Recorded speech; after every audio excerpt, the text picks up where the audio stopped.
Well, welcome back. Here we are, ready to begin a new unit. And I must say it's a happier topic than last unit. Last unit we were talking about crime and robbery and theft and all of those things. And so I think you'll be happy to see that our new topic is business and money. Well, that sounds very, very attractive, doesn't it? Okay, let's see what we're doing in this unit. Conversation. We're going to hear about borrowing money. Many of us get into this, especially when we're younger. One of the problems of being young is that you need money. All right, so borrowing money. We're going to hear a lecture about a very interesting topic, entrepreneurs. You're going to hear it today, so you can listen to it and get used to it for the next time. So that will be when we finish the first part. And then we'll finish the unit next time with banking services and balancing a checkbook. All things that have to do with money. At the bottom of the page we have a nice quotation, and I think it's something to really note. If you work just for money, you'll never make it. But if you love what you're doing and you always put the customer first, success will be yours. Very good. Very wise statement by Ray Kroc, U.S. businessman, the founder of McDonald's. Some of you may be McDonald's fans. Well, that's what the founder of McDonald's said, and I think it's a basic truth that more important than money is loving what you do. Then the money will come of its own. All right, let's move on with our subject here. The next page, we see two people, an older man and a younger man, and they're in a taxi and shaking hands. I would say they've probably done a deal. And I really think that when I look at their, the suitcase or the valise, it's full of euros. Well, that must have been a good deal. Looks shady to me, though, when you have all that much money in cash. But I won't look into that. This is just about business. Questions. Why are the business people in this photo happy? Well, I think they're happy because they feel they made a good deal. I hope they both made a good deal, but certainly one of them should be happy. Somebody's ending up with a lot of money. Number two, what would you do with the money? Well, my gosh, that depends so much on you. If you're good-hearted, you will give it to people who need it, and give it to your family. If you're not so good-hearted, maybe you'll waste it on silly things. I don't know. It's up to you. We all think about what we would do. Number three, imagine you were to start a business with this money. What kind of business would you start? Well, that depends, again, on you. I'm sure you all have different situations. For me, of course, I would think of something to do with language or books. Yes, we still have books. All right, let's move on with our subject here. We have two important individuals here in our conversation. We see this young man, Jeff. Believe it or not, he's smiling, but he has a problem. We just heard he wants to borrow money. And this other gentleman here, much older, is his father. Looks very prosperous, but what are the chances of getting money from this man? Well, let's do the conversation and see. Look at the photos. Well, I'm going to go back to your photos. Sorry about that. I shouldn't have moved so quickly. Do you think his father will give it to him?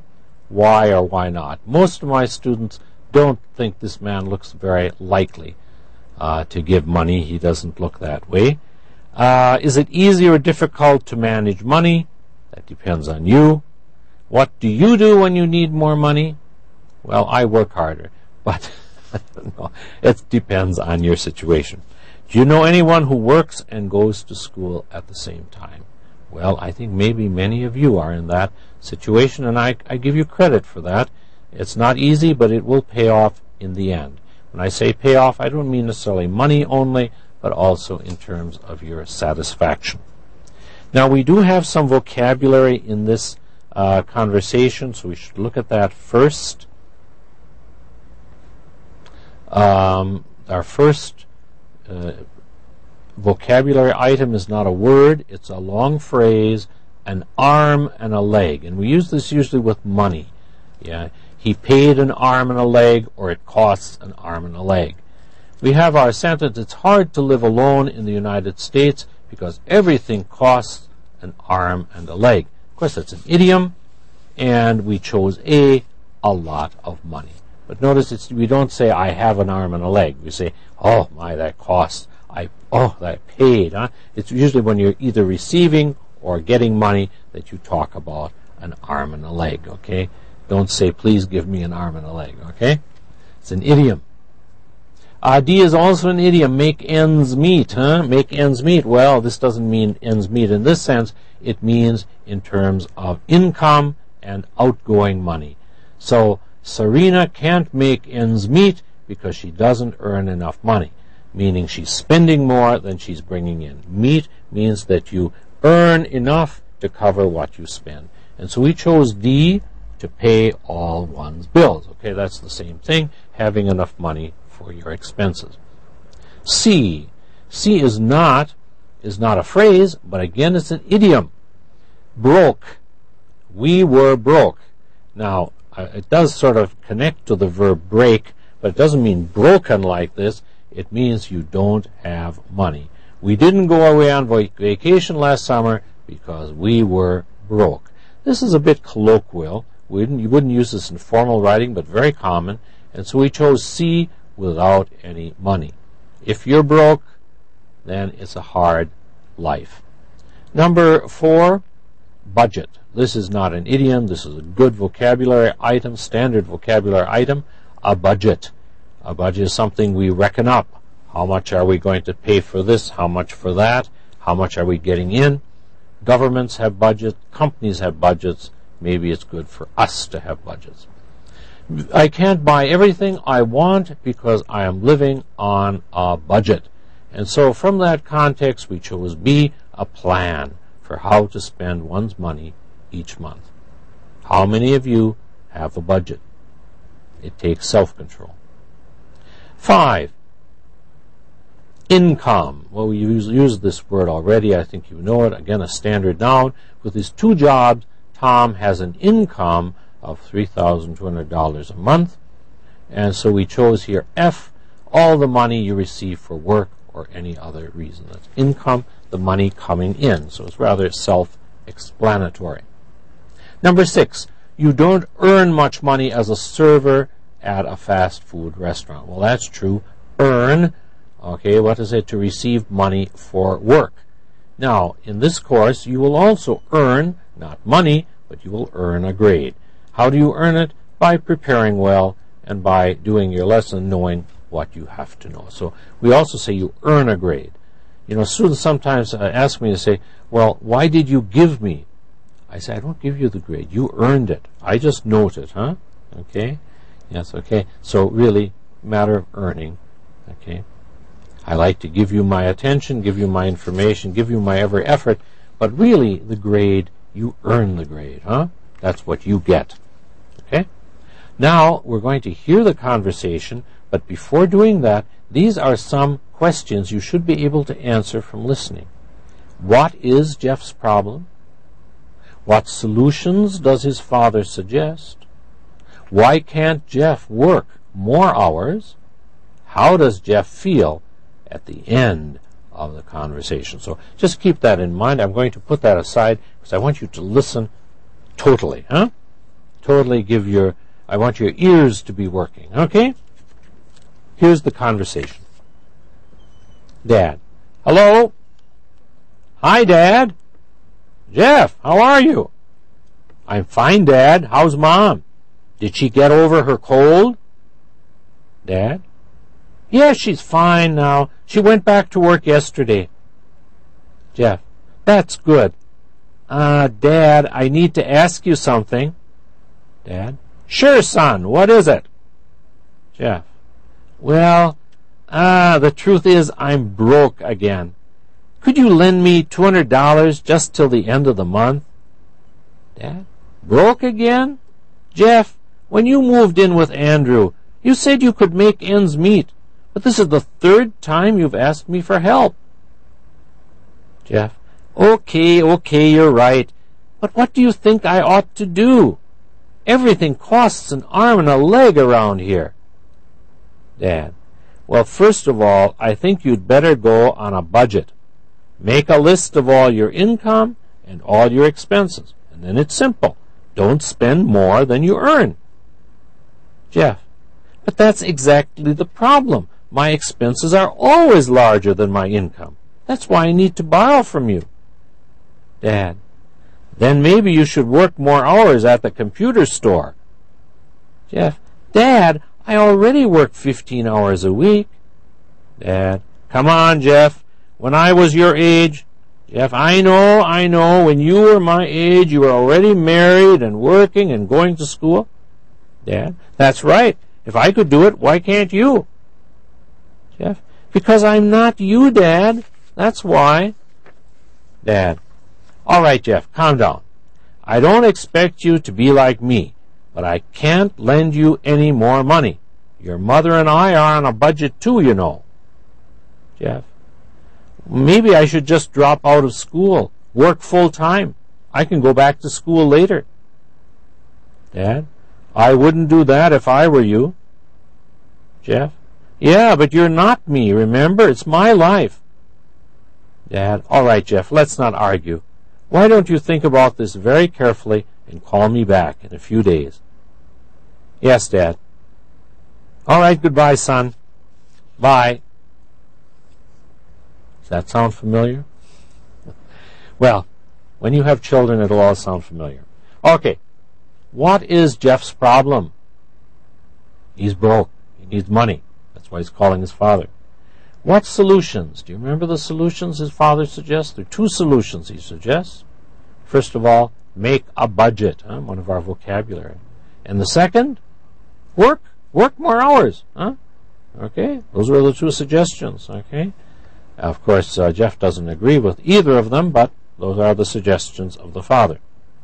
Why can't Jeff work more hours? Well, he's a student. He's studying at the same time. So, 15 hours a week, if you're a student, that's really a lot. That's like 2 days of the week he's working. How does Jeff feel at the end of the conversation? Well, he's obviously not happy. Maybe he's hoping his father will change his mind, but I'm sure he's disappointed. Frustrated is probably too much, but he is disappointed. He didn't get what he wanted. Now, as you know, these exercises are also close exercises. And so let's have a look at them right now and see what you should have filled in. I hope you can always do this while I'm doing the conversation and then check it later here. Notice fine. Most of these, broke, one of our vocabulary words, lend, make. Third, please note, now I'm not asking you to write out these words, but please notice that usually in English we would not use the number here, we'd use the word, so get used to that. Exactly, always, computer, already, why can't you, I'm not you, and so on. Okay. Now, the next page, one word I'd like to talk to you about. Please be careful of this word you see at the top here, expect. Expect, not accept, E-X-P-E-C-T, don't confuse expect, looking forward, to accept, when you take something. That's A-C-C, this is E-X. I hope you hear the difference, accept and accept. Very similar, but they are different. All right, I hope you were able to do those well. I don't think there are any great difficulties. There's a language tip I'd like to discuss with you at the bottom, the words borrow and lend. Borrow is taking. Lending is giving for a time. If you need money, you might have the bank lend you some money. You borrow money from the bank. It's called a loan. L-O-A-N, from the verb lend. A loan. Now, again, we have our reductions. You remember reductions? In fact, one of your discussion questions was about reductions. Reductions, in ordinary speech, many times words are not realized fully, and here you see some of the standard reductions. For example, number 1, I need to ask you. To ask you, not I need to ask you. I need to ask you. To ask is to ask. It's the infinitive, huh? This is the 3rd time you've asked me. Now, this is a very difficult verb, ask, because it ends with k, and then we have t. So it's very difficult to say asked. So usually people in speaking really don't pronounce the k at all. They say, I asked him. I asked him. You don't hear, not I asked. It's very difficult. Try pronouncing it. So this is a reduced form, very common in spoken speech. What do you think? What do you instead of what do you? I oughta instead of ought to, huh? If I could do it, why can't you? Why can't you? Why can't you instead of why can't you? Huh? The t and the y. Now, really, you see, the sound ch is really a t and a y together. Ch. Huh? So really, when these come in contact, it becomes can't you? The same thing in the next one. Why don't you? Why don't you? Huh? Why don't you means why don't you? Huh? Well, this very carefully. So in our exercises below, if you heard this, how? Aha! I solved that. I solved that. All right. Hello. Hi. My name is Chang Lee. How can I help you? How can I? But we write can I. I want to check my balance. Want to. Okay. Can I have your account number, please? 381335. Your balance is $201. Okay. And I asked my father to wire me some money. And I asked, huh? Not and I asked. Asked, not asked. And my father to wire me. These are all reduced forms. I'd like to know. Remember, when you're tested, you hear the reduced, you have to supply the full form. So if you hear I asked him, you're going to write I asked him. Huh? I want to know, you're going to write I want to know. Huh? Okay. And then, I'm sorry, your account doesn't show any deposits. Oh no, I need to pay my rent tomorrow. What you think? What do you think? What do you think I ought to do? Oughta, huh? Well, we're having some computer problems today, so why don't you call us later? Or you can come back. Huh? I hope you see those reduced forms. Now, using vocabulary, write a question using each of these words. Well, unfortunately, I can't hear you making questions. So I made some questions. This is examples. Borrow. Could I borrow your calculator? Lend. Would you please lend me 10 reals? How much does your father earn? How large is your income each month? Do you have a clear budget? Okay, just examples, so practicing, and if you want to bring up some in the live class, that would be very nice. Now we come, sorry, I moved ahead too quickly, because we come to our pronunciation exercise. Remember we had in the last one, we had a pronunciation. Here, it's about can and can't. I'm sure you know the grammar of this, positive and negative. For example, I can swim, I can't swim. But what you're being told here is notice that what happens is the stress changes. To hear the difference between can and can't, you must listen to the difference in vowel quality and stress.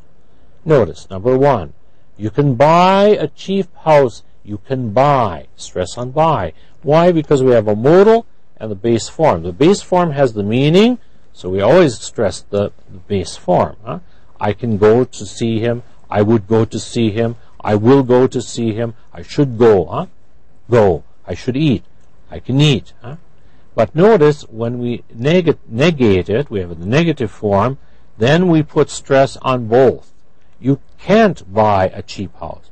You can buy a cheap house. You can't buy. Huh? So really, this stress and this change in the timbre of the modal, it tells us more than the not in there that it's negative.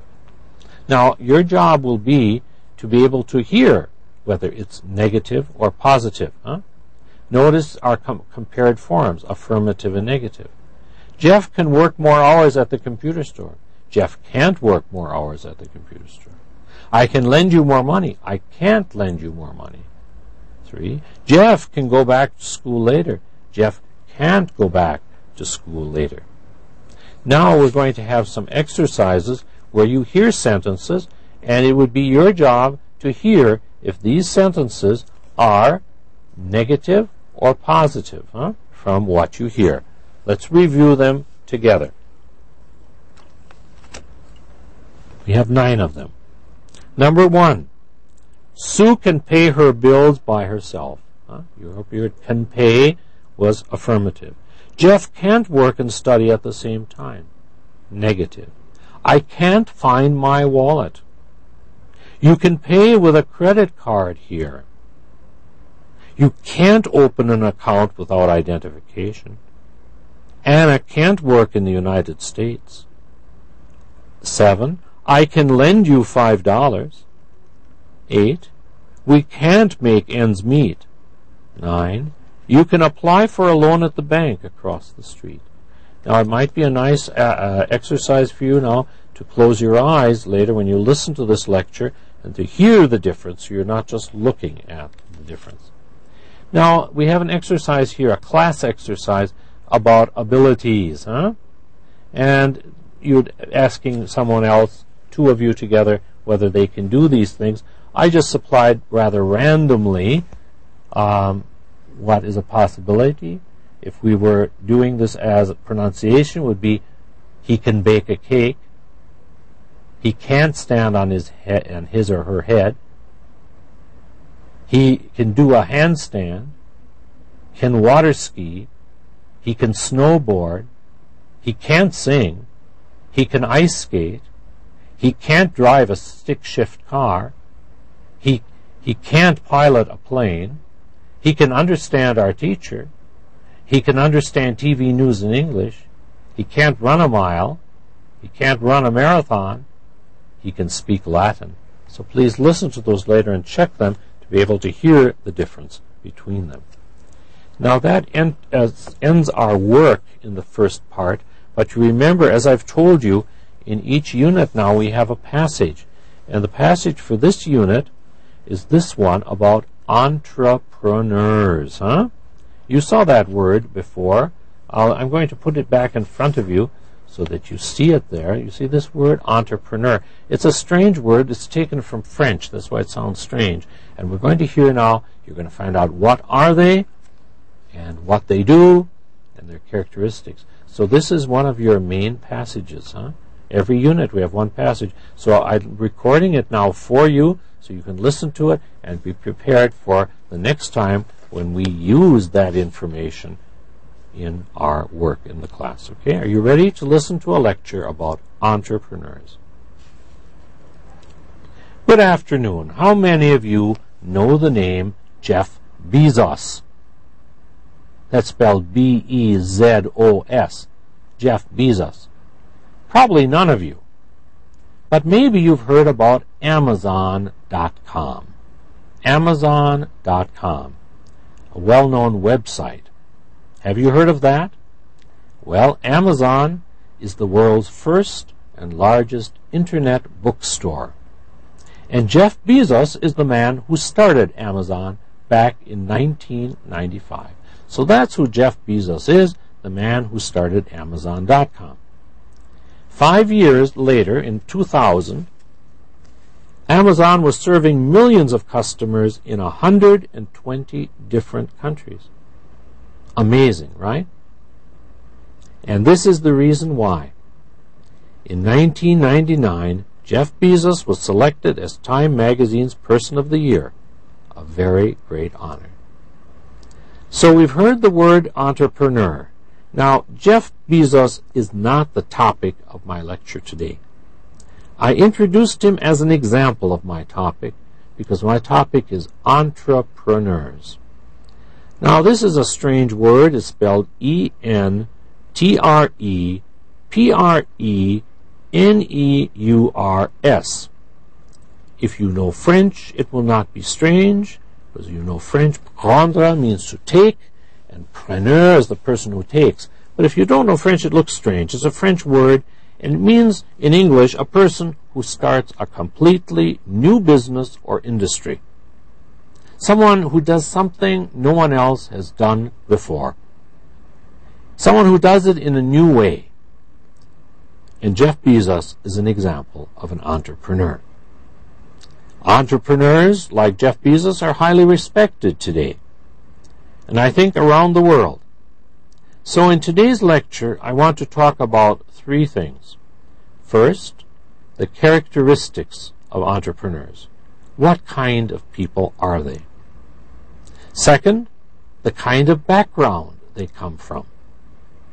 And third, the entrepreneurial process. How do they go about their job of creating new businesses? Now, let's do first things first, and we begin by looking at the characteristics, or we could say the qualities of entrepreneurs. There are two qualities I think all entrepreneurs have in common. First, entrepreneurs have vision. By this I mean they have the ability to see opportunities that other people do not see. Let's take the example of Jeff Bezos. One day in 1994, he was surfing the Internet. In those days, people used the Internet mainly just to get information. But he had a brilliant idea. Why not use the Internet to sell products? Remember, at that time, no one was using the Internet in that way. After doing some research, Bezos decided the product he wanted to sell was books. And that's how Amazon got started. That was the beginning of Amazon.com. The other quality that I think all entrepreneurs have, they're not afraid to take risks. I mean, they're not afraid to fail. As an example, let me tell you about another entrepreneur, Frederick Smith. He's the founder of FedEx, the company that delivers packages very quickly. Smith was a student in college when he had this idea, and he put it in a college term paper. He got a C on the paper. The professor didn't think it a good idea. But the important thing is, Smith didn't let this stop him. He went ahead, and today FedEx is worth more than $20 billion, employs more than 130,000 people. So he was willing to take the risk, and he has become a successful entrepreneur. So we had two things, vision and risk-taking. Now we come to the second point, the background. We've just seen that all entrepreneurs have at least two important qualities in common. But let's look at some differences. Let's look at their backgrounds. You'll see they're very different. First of all, education. Some entrepreneurs are well educated. Jeff Bezos graduated from Princeton University, a very well-known university. But others, like Bill Gates, the founder of Microsoft, never finished college. So education, some are, some aren't. Let's look at another point. Do they come from rich families? Some do, some don't. Fred Smith came from a rich family. But many other entrepreneurs have come from poor families. Are they all native to their country or some immigrants? Well, some immigrants have been successful as entrepreneurs. The best example is probably Jerry Yang, Y-A-N-G. He's the man who started Yahoo, Yahoo.com. He came from Taiwan. He came to America as a young boy in the 1970s. What about age? It's true, most entrepreneurs will probably be young, but some don't start until after 40 or later. Also, are they always men? No, women can also be entrepreneurs. A good example is Anita Roddick. That's spelled R-O-D-D-I-C-K.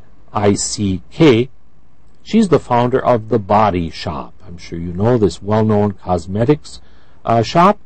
And now all over the world we find The Body Shop. So she's a great example of a woman entrepreneur.